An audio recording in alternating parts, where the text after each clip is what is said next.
Bismillahirrahmanirrahim. Elhamdülillahi Rabbil alemin.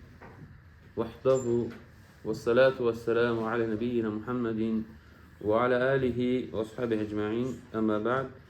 Fe inne astakal hadisi kitabullah ve hayral hedi hedi Muhammedin sallallahu aleyhi ve aleyhi ve sellem ve şerru umuri muhtesatuhâ ve kulle muhtesetin bid'a ve kulle bid'atin dalâle ve kulle dalâletin finnâr. Möhtərəm qardaşlar, Allah subhanahu wa ta'ala'ya sonsuz şükürlər olsun, bizdən eləyib. Söz ki, bu Rəbbimizin istəyi ilədir.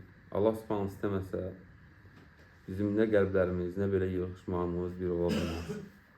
Və bunu da ki, nə eləmək lazımdır? Şükürünü ödəmək lazımdır. Şükür eləmək lazımdır Allah subhanahu wa ta'ala. Ölkəmizdə olan əmin-amanlığa görə, belə rahat evimizdən çıxıb, rahat evimizə dönüb, ailəmizi salamat olaraq görməyimiz böyük bir nemətdir. Görürsən ki, ətrafda nələr baş verir. Yəni, çox fəlakətlər və həmçinin müharibələr və s. Şükür də necə olmalıdır? Sözsüz ki, Allah subhanahu wa ta'ala'ya ibadətlər artdıqca. Bir dildə yəni Allah şükürlər olsun, olmur elə. Yəni, nə eləməliyik? Dinimizi öyrənməliyik, elmimizi artırmalıyıq. Ya baxmayın ki, yaş misal üçün 50-dir, 60-dır, 40-dır. Yəni elmin yaşı yoxdur. Və həmçində ki, utanmayın, çəkinməyin. Ola bilsin ki, elə bir insan olsun ki, həqiqi mənada o işin əhli olsun və səndən yaşda balaca olsun. Yenə də çəkinmək lazım deyil. Və yaxud da əksinə, görürsən ki, insanın yaşı azdır və yaşlıdan utanır hansısa məsələni soruşmağa özündən. O da gətirib problemə çıxardır. Olub üçün ki, hətta belə namazında naqislik olur. Çünki namazın şərtləri var. Görürsən, onlarda problemləri var, artıq namazda yoxdur. Ona görə utanmaq lazım deyil, heç vaxt elm almağa, öyrənməyə. Yalnız nə etmək lazımdır?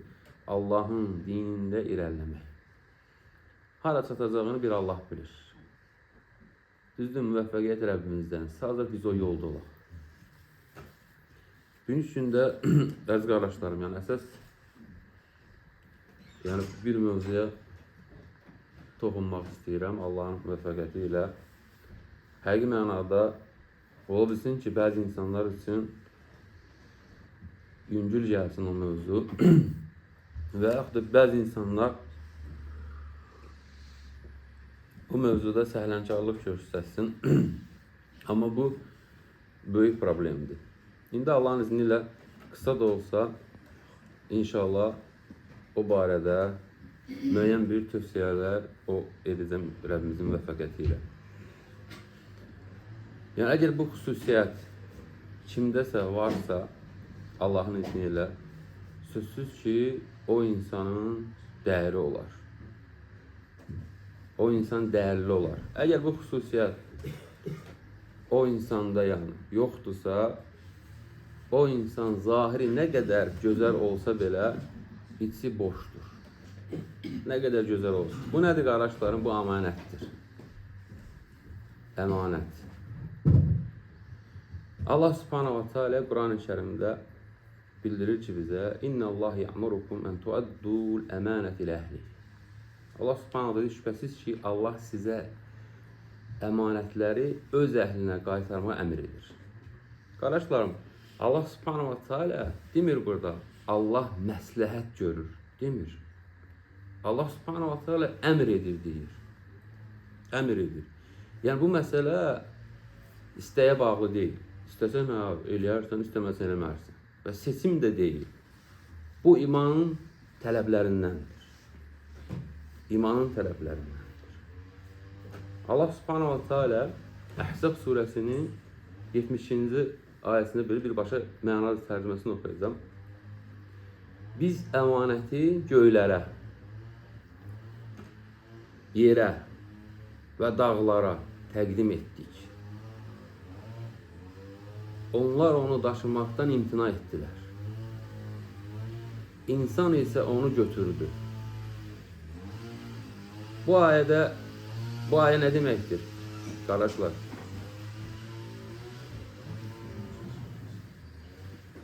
Yəni, dağlar möhkəm, Düzdürmü? Diqqətiniz burada olsun.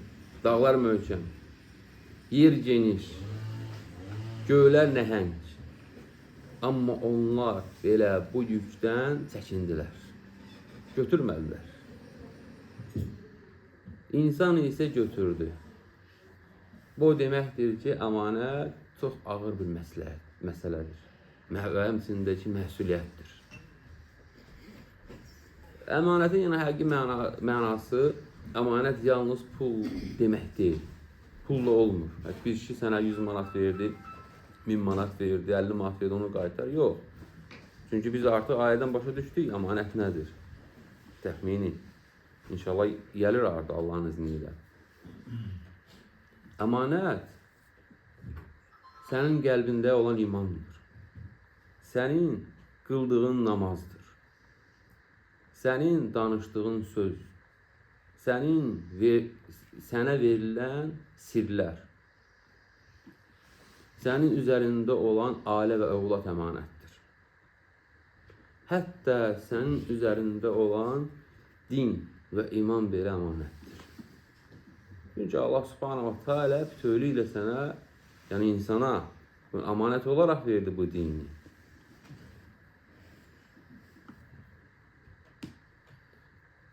Və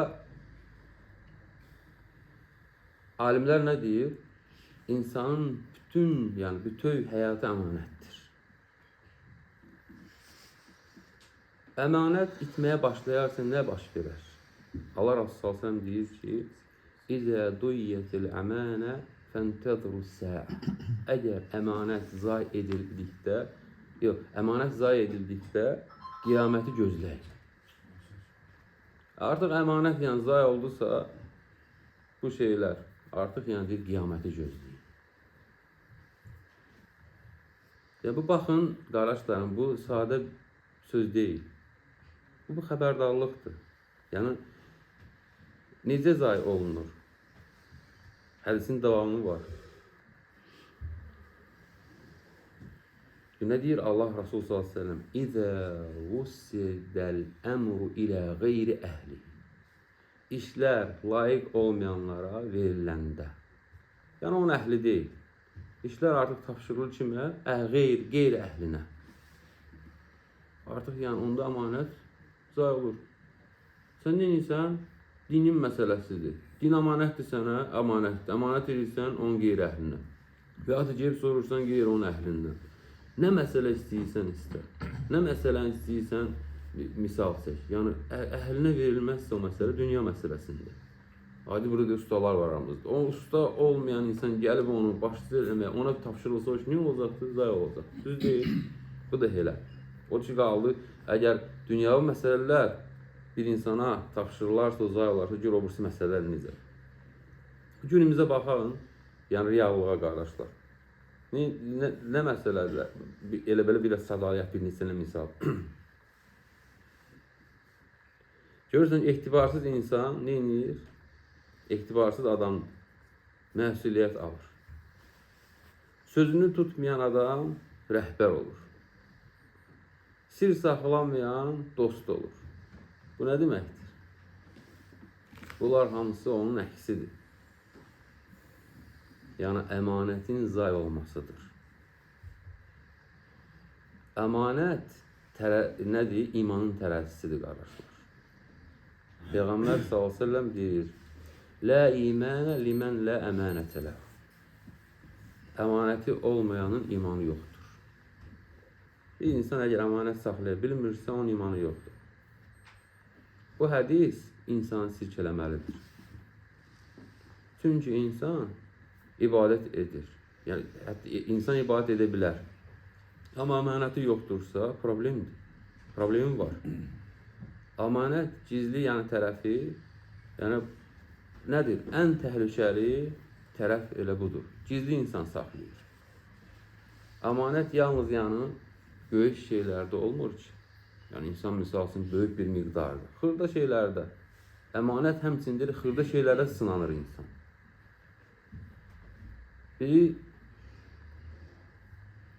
Məsələn, biri birinə deyir ki, bunu demə. Sən dedin. Xırda şeydir əslində, amma xırda şey deyil. Əmanətdir. İnsan sənə deyir, demə də bunu qardaş. Sən dedin, artıq neynədin? Xəyanət elədin. Xəyanətdir artıq. Və yaxud da ki, bir iş sənə həvalə olundu. Hansısa bir iş. Sən səhlənkar yanaşdın o iş. Neynədin? Xəyanət elədin. Sən əvvəlindən əgərəm o işin əhli deyilsənsə, o yükü daşıya bilməyəcəksənsə, qardaş, bu mənlik deyil.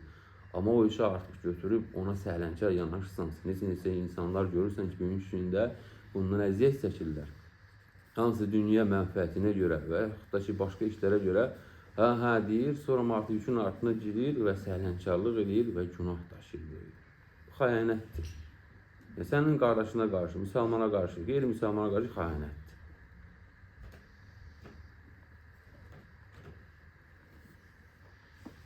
Və yaxud da ki, birinin yoxluğunda onu müdafiə etmədin. Bu nədir? Bu da xəyanətdir.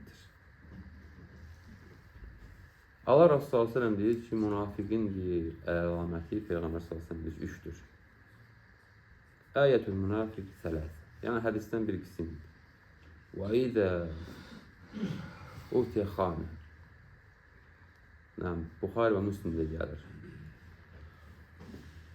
Münafiqin əlaməti istəyir, ona əmanət veriləndə xəyanət edər. Yəni, o üçündən biri budur. Yəni, ona əmanət verirlər, o ona xəyanət edər. Bu o demək deyil, qardaşlar. Ola bilsin, kimsə belə başa düşər ki, artıq o insana bu verilirsə və o əmanətə xəyanət edərsə, biz ona məsələsi münafiq hökmü verə bilərik. Sadəcə əlamətləridir. Bil ki, o insanda əlamətlər var, bu əlamətlər. Amma biz hökm verə bilmərik. Çünki münafiq cəhənnəm əhlindəndir, biz də onu bir insana o hökm verə bilmərik. Deyə bilərik, bəli, kimdəsə bu sifətlər var, amma o hökmü vermək olmaz.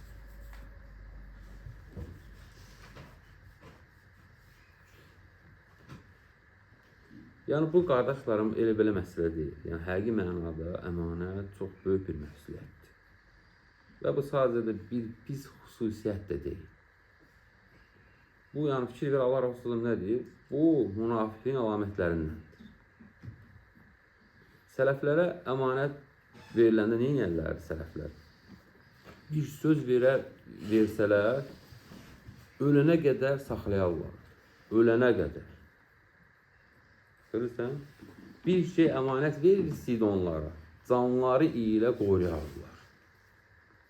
Yəni, canların alınmasına razı olarlardı, amma o əmanəti o qardaşa çatdırsın deyə, o verdikləri əmanəti xəyanət olmasın deyə canlarından belə keçərlər. Bu sələflər olub bu.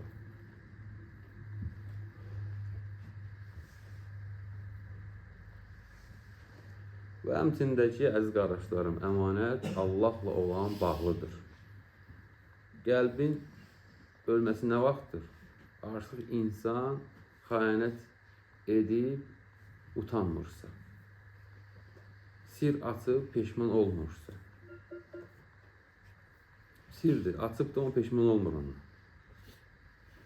Bu qəlbin sərtləşməyinə dəlalət edir. Bunun üçün nə etməliyik? Elə biz, yəni kiməsə baxmağa yox, elə bu məclisdə oturanlar, hər birimiz. Nə etməliyik? Hər birimiz düşünməliyik. Mənə ehtibar etmək olarmı? Mən Allahın mənə verdiyi əmanəti qoyuramı? Dedik, axı, əmanət təkcə pul deyil, Allahın dinidir.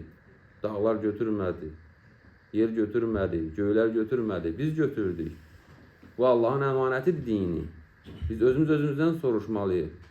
Yəni biz bu əmanəti qoruyuruqmu Allahın əmanətini bizə veriləni? Hərə özünə sual verməlidir. Hər birimiz. Nə edirik bu əmanətin qorunması üçün? Nələr edirik?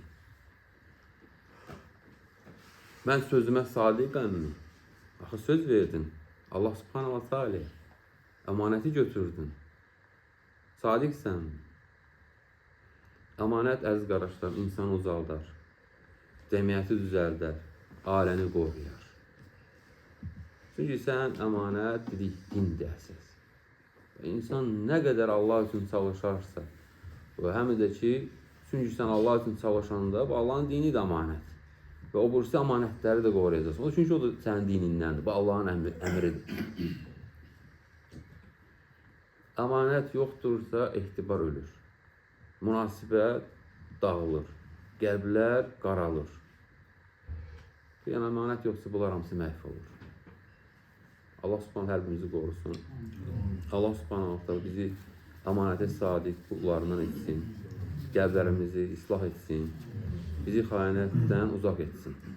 Allah Subhanahu ölkəmizi, ölkə başçımızı qorusun. Allah Subhanahu daim bizi haqqa haqq kimi başa düşüb ona tabi olan qullarını eləsin. Batildə batıl kimi yox, ondan çəkinən qullarını eləsin.